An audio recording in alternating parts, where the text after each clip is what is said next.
ನಾಡಿನ ಪತ್ರಕರ್ತರಿಗೆ ಕಾನಿಪಾದುನಿ ರಾಜ್ಯಾಧ್ಯಕ್ಷರಾದ ಬಂಗ್ಲೆ ಮಲ್ಲಿಕಾರ್ಜುನ್ ಮಾಡುವ ನಮಸ್ಕಾರಗಳು.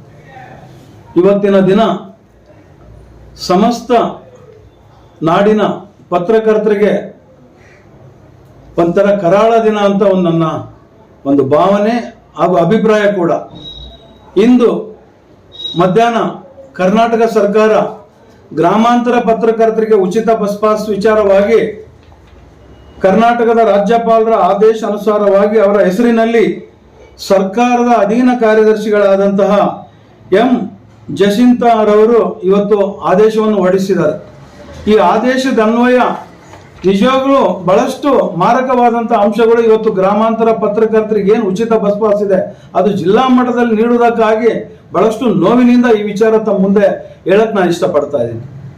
ಇವತ್ತು ಸಿದ್ದರಾಮಯ್ಯನ ಸರ್ಕಾರ ಇವತ್ತು ನಾಯಿ ಡ್ಯಾಶ್ ದಲ್ಲಿ ಜೇನು ಇಟ್ಟಂತೆ ಆಗಿದೆ ಇವತ್ತು ನಮ್ಮ ಪತ್ರಕರ್ತರ ಸ್ಥಿತಿ.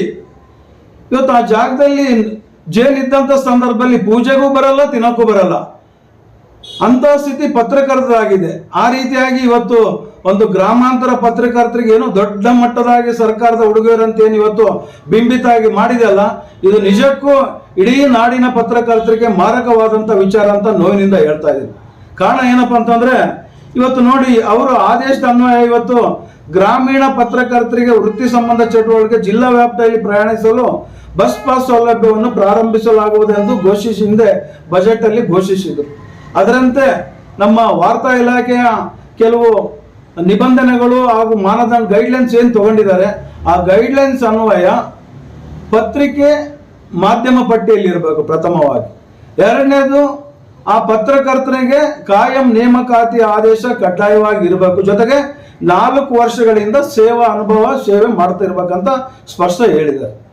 ರೀ ಸ್ವಾಮಿ, ಏನು ಪರ್ಮನೆಂಟ್ ಆಗಿ ನಮಗೆ PF BF ಏನು ಪೆನ್ಷನ್ ಅವರಿಗೆ ಏನಾದರೂ ಜಾಬ್ಗೆ ಇದು ಮಾಡಕ್ಕೆ ಕಾಯಂ ನೇಮಕಾತಿ ಆದೇಶ ಬೇಕಾ ಸರ್ಕಾರಕ್ಕೆ?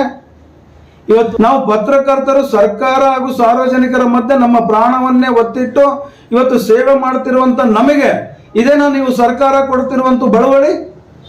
ಇದನ್ನು ನಾನು ದೊಡ್ಡ ಗಟ್ಟಿ ಧ್ವನಿಯಲ್ಲಿ ಇವತ್ತು ಪ್ರಶ್ನೆ ಮಾಡ್ತಾ ಇದ್ದೀನಿ. ಇವತ್ತು ಇದ್ರ ಜೊತೆಗೆ ಇದನ್ನ ಕಾನೂನು ವ್ಯಾಪ್ತಿಯಲ್ಲಿ ತಗೊಂಡ್ಬಿಟ್ಟು ಕಾನೂನಲ್ಲಿ ಸವಾಲ್ ಮಾಡಿಬಿಟ್ಟು ಈ ಒಂದು ವಿಚಾರವಾಗಿ ರಿಟ್ ಫೈಲ್ ಮಾಡೋದಕ್ಕೆ ನಾನು ರೆಡಿ ಆಗ್ತಾ ಇದ್ದೀನಿ ಅಂತ ಈ ಸಂದರ್ಭದಲ್ಲಿ ಸರ್ಕಾರಕ್ಕೆ ಎಚ್ಚರಿಕೆ ನೀಡ್ತಾ ಇದ್ದೀನಿ.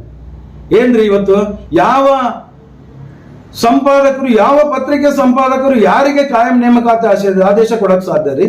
ಇವತ್ತು 200ಕ್ಕೂ ಮೇಲ್ಪಟ್ಟಿರುವಂತ ತಾಲೂಕುಗಳಲ್ಲಿ ಕಾರ್ಯನಿರ್ವಹಿಸುವಂತ ಇವತ್ತು ವಿಜಯವಾಣಿಯಿಂದ ಕನ್ನಡಪ್ರಭದಿಂದ ಅನೇಕ ಪತ್ರಿಕೆಗಳು ಇಡೀ ರಾಜ್ಯಾದ್ಯಂತ ನಮ್ಮ ಪತ್ರಕರ್ತರು ಕಾರ್ಯನಿರ್ವಹಿಸ್ತಾರೆ. ಒಬ್ಬರಿಗಾದ್ರೂ ಯಾರಿಗಾದ್ರೂ ಕಾಯಂ ನೇಮಕಾತಿ ಆದೇಶ ಕೊಟ್ಟಿರೋದು ಎಲ್ಲಾದ್ರು ನೋಡಿದೀರಾ ನೀವು ಸರ್ಕಾರ? ಇವತ್ತು ಅಕ್ರಿಡೇಷನ್ ಕಾರ್ಡ್ 2,500 3,000 ಕಾರ್ಡ್ ನೀವು ಕೊಟ್ಟಿದ್ರಿ ವಾರ್ತಾ ಇಲಾಖೆಯಿಂದ. ಆ ಅಕ್ರಿಡೇಷನ್ ತಗೊಂಡಿದ್ದನ್ನೇ ಯಾರಿಗೂ ಸರಿಯಾಗಿ ಇವತ್ತು ಕಾಯಂ ನೇಮಕಾತಿ ಆದೇಶ ಇಲ್ಲ. ಅದೊಂದು ತನಿಖೆ ಆಯ್ತಂದ್ರೆ ಅದೇ ಒಂದು ದೊಡ್ಡ ಸ್ಕ್ಯಾಮ್ ಆಗುತ್ತೆ. ಯಾವ ಮಾಲೀಕರುಗಳು ಆದೇಶ ಕಾಯಂ ನೇಮಕಾತಿ ಆದೇಶ ಕೊಡ್ತಾರ್ರಿ?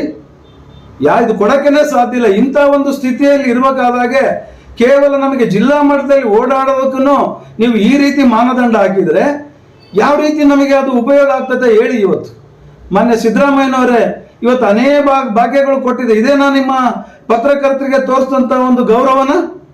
ಇವತ್ತು ನೀವೆಲ್ಲ ನಮ್ಮನ್ನ ಪತ್ರಕರ್ತರಂತ ಡಿಸೈಡ್ ಮಾಡೋದು. ಇವತ್ತು ಡೆಲ್ಲಿಯಿಂದ ಏನ್ ಬರುತ್ತೆ ನಮಗೆ RNI ಕಾಪಿ, ಅಲ್ಲಿ ನಮ್ಮನ್ನ ಪತ್ರಕರ್ತರಂತ ಗೊತ್ತು ಮಾಡ್ತಾರೆ, ಅವರು ಒಂದು ಲೈಸೆನ್ಸ್ ನೀಡ್ತಾರೆ. ಆ ಪಡೆದಂತ ನಾವು ನಮ್ಮ ಸರ್ಕ್ಯುಲೇಷನ್ ಏನೇನೇ ತಗೊಳ್ಳಿ ಕೊಡ್ತೀವಿ. ಕಾಯಂ ನೇಮಕ ಇವತ್ತು ಮಹಿಳೆಯರಿಗೆ ಕೊಟ್ಟಿದ್ರಲ್ಲ, ಅವ್ರಿಗೇನ ಕಾಯಂ ನೇಮಕಾತಿ ಆದೇಶ ಪಡೆದಿರಾ? ಒಂದು ಆಧಾರ್ ಕಾರ್ಡ್ ಕೊಟ್ರೆ ಇಡೀ ರಾಜ್ಯಾದ್ಯಂತ ತಿರ್ಗಾ ಕೊಟ್ಟಾರಂತ ನೀವು ಸರ್ಕಾರ ಇವತ್ತು ಪತ್ರಕರ್ತರಿಗೆ ಇಷ್ಟು ದೊಡ್ಡ ಮಟ್ಟದಾಗಿ ಮಾನದಂಡ ರೂಪಿಸ್ತಾ ಇದ್ರಲ್ಲ, ಗೈಡ್ಲೈನ್ಸ್ ಕೇಳ್ತಾ ಇದ್ರಲ್ಲ, ಇದಕ್ಕಾದ್ರೂ ಒಂದು ರೀತಿಯಾಗಿ ಆಲೋಚನೆ ಮಾಡೋಷ್ಟು ಶಕ್ತಿ ನಿಮಗಿಲ್ಲ ಸರ್ಕಾರಕ್ಕೆ? ಇದು ದೊಡ್ಡ ಮಟ್ಟದಾಗಿ ಪತ್ರಕರ್ತರಿಗೆ ಮಾಡಿರ್ತಕ್ಕಂಥ ಅವಮರ್ಯಾದೆ ಅಂತೂ ನಾನು ವಿಚಾರದಲ್ಲಿ ದೊಡ್ಡ ಮಟ್ಟದಾಗಿ ಸರ್ಕಾರದ ನಿಲುವನ್ನ ಈ ಸಂದರ್ಭದಲ್ಲಿ ಖಂಡಿಸ್ತಾ ಇದ್ದೀನಿ. ಇವತ್ತು ಈ ಆದೇಶದಾಗ ಹೇಳ್ತಾ ಇದ್ದೀರಿ, ಒಬ್ಬ ಪತ್ರಕರ್ತನಿಗೆ ತಿಂಗಳಿಗೆ 2,500 ರೂಪಾಯಿ ಬೀಳ್ತದೆ ಅಂತ ಹೇಳ್ತೀರಿ. ಜೊತೆಗೆ ಆ ಒಂದು ಪತ್ರಕರ್ತರ ಸಂಖ್ಯೆ ಏನ್ ತೋರಿಸಿದ್ರಿ, ಇಡೀ ರಾಜ್ಯಾದ್ಯಂತ ನೀವು ಮಾಧ್ಯಮ ಪಟ್ಟಿಯಲ್ಲಿ ಇರೋಂಥದ್ದು 5,222 ಪತ್ರಕರ್ತರು ಇದ್ದಾರಂತ ನೀವು ಗೈಡ್ಲೈನ್ಸ್ ಅಲ್ಲಿ ನೀವು ಅಂಕಿಅಂಶ ತಗೊಂಡು ಮಾಡಿದಿರಿ. ಇವತ್ತು 5,222 ಜನಕ್ಕೆ ಇವತ್ತು ಆ ಮಾಲೀಕರು ಏನಾದರೂ ಕಾಯಂ ನೇಮಕಾತಿ ಆದೇಶ ಕೊಟ್ಟಿದಾರ? ಇವತ್ತೇನು ನೀವು ಜಿಲ್ಲಾ ವೈಸ್ ಏನ್ ಮಾಡಿದಿರಲ್ಲ, ಯಾವ ತಾಲೂಕಿಂದನೂ ಯಾವ ದೊಡ್ಡ ದೊಡ್ಡ ಪತ್ರಿಕೆಯನ್ನು ಕಾಯಂ ನೇಮಕಾತಿ ಆದೇಶ ಕೊಡಲ್ಲ. ಆಮೇಲೆ ಮಾಧ್ಯಮ ಪಟ್ಟಿಯಲ್ಲಿ ಇದ್ರೂ ಕಾಯಂ ನೇಮಕಾತಿ ಆದೇಶ ಸಿಗಲಾಗ ಎಲ್ಲಿಂದ ಅವ್ರು ಪಡಿತಾರೆ? ಅದು 4 ವರ್ಷ ಅನುಭವ ಸರ್ಟಿಫಿಕೇಟ್ ಬೇಕಂತೀರಿ. ಇವತ್ತು ನೀವೇನ್ ಮಾಡಿದ್ರಲ್ಲ ಟೋಟಲಿ ಫೇಲ್ಯೂರ್ ಈ ಸ್ಕೀಮ್ ಅಂತ ನಾನು ಹೇಳೋ ಜೊತೆಗೆ 5222 ಪತ್ರಕರ್ತರು ಏನಿದಾರಲ್ಲ ಇದರಲ್ಲಿ ನೆಟ್ಗೆ ಒಂದು 100 ಜನನೂ ನಿಮಗೆ ಅಪ್ಲಿಕೇಶನ್ ಬರೋದು ಕಷ್ಟ ಸಾಧ್ಯ ಅಂತ ಈ ಸಂದರ್ಭದಲ್ಲಿ ನೇರವಾಗಿ ಹೇಳ್ತೀನಿ. ಇದನ್ನ ತಾವೇನ್ ಹೇಳ್ತೀರಿ ಮುಂದುವರೆದ ಭಾಗವಾಗಿ 1 ತಿಂಗಳಿಗೆ 1,30,55,000 ಆಗುತ್ತೆ ಈ ಬಸ್ ಪಾಸಿಗೆ ಅಂತ ಹೇಳ್ತಾ ಇದ್ರು. ಒಬ್ಬರಿಗೆ 2,500 ಆಯ್ತು ಅಂತಂದ್ರೆ ಅದೇ ರೀತಿಯಾಗಿ 15,66,60,000 ಒಂದು ವರ್ಷಕ್ಕೆ ಬಜೆಟ್ ಅಂತ ತೋರಿಸಿದ್ರಿ. ಸಂತೋಷ. ಈ ಬರೀ 15 ಕೋಟಿಗೆ ನೀವು ಇಷ್ಟೆಲ್ಲ ಹೇಳ್ತಿರಲ್ಲ, ಇವತ್ತು ಮಹಿಳೆಯರಿಗೆ 1,800 ಕೋಟಿ ವ್ಯಯ ಆಗ್ತಾ ಇದೆಯಲ್ಲ ಸರ್ಕಾರಕ್ಕೆ ಒಂದು ವರ್ಷಕ್ಕೆ. ಆ ನಿಟ್ಟಿನಲ್ಲಿ ಆಲೋಚನೆ ಮಾಡಲ್ಲ. ಅವ್ರಿಗೇನಾದ್ರೂ ಕಾಯಂ ನೇಮಕಾತಿ ಆದೇಶ ತಗೊಂಡಿದ್ದೀರಾ? ಇವತ್ತು ನಮಗೆ ಕಾಯಂ ನೇಮಕಾತಿ ಆದೇಶಗಳ ಹೆಚ್ಚಿನದಾಗಿ ಒಂದು RNI ಕಾಪಿ ಡೆಲ್ಲಿನ registration newspaper of India ಕೊಡಂತ ನಮಗೆ ಲೈಸೆನ್ಸ್ ಏನಿದೆ ಅದು ಮೇನ್. ಅದ್ರ ಜೊತೆಗೆ ನಮ್ಮ ಪತ್ರಿಕೆಗಳು ಬರ್ತಿದಾವ ಇಲ್ಲ ಅಂತ ಸರ್ಕ್ಯುಲೇಷನ್ ಏನಿದೆ ತಗೊಳ್ಳಿ, ಪ್ರಸಾರದ ಸಂಖ್ಯೆ ಜೊತೆಗೆ ನಮ್ಮ ಎಡಿಟರ್ಗಳು ಏನ್ ನೀಡ್ತಾರಲ್ಲ ಅದು ನಮಗೆ ಮಾನದಂಡ.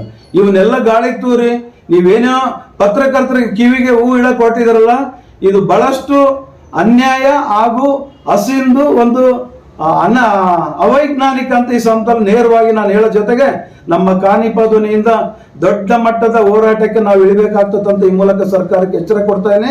ಮತ್ತೊಮ್ಮೆ ಪರಿಶೀಲನೆ ಮಾಡಿ ಗೆಜೆಟ್ ನೋಟಿಫಿಕೇಶನ್ ಹೊರಸೋಕ್ಕಿಂತ ಮುಂಚೆ ಮತ್ತೊಮ್ಮೆ ಪರಿಶೀಲಿಸಿ ನಾವು ಹೇಳಿದ ರೀತಿಯಲ್ಲಿ ಕೆಲವು ಮಾರ್ಪಾಡು ಹಾಕೊಂಡ್ಬಿಟ್ಟು ಯಾವುದೇ ರೀತಿಯಿಂದ ಕಾಯಂ ನೇಮಕಾತಿ ಆದೇಶ ದಯವಿಟ್ಟು ಬೇಡ. ಮಾಧ್ಯಮ ಪಟ್ಟಿ ಅಂತೂ ಬೇಕೇ ಆಗಿಲ್ಲ. ಯಾಕ್ರಿ ಮಾಧ್ಯಮ ಹಿಂದೆ ಇದೇ ರವಿ ಬೆಳಗೆರೆ ಲಂಕೇಶ್ವರ ಮಾಧ್ಯಮ ಪಟ್ಟಿಯಲ್ಲಿ ಇದ್ರ? ಅವ್ರಿಗೆ ಸಿಕ್ಕಿದ್ದಿಲ್ಲ ಗೌರವ.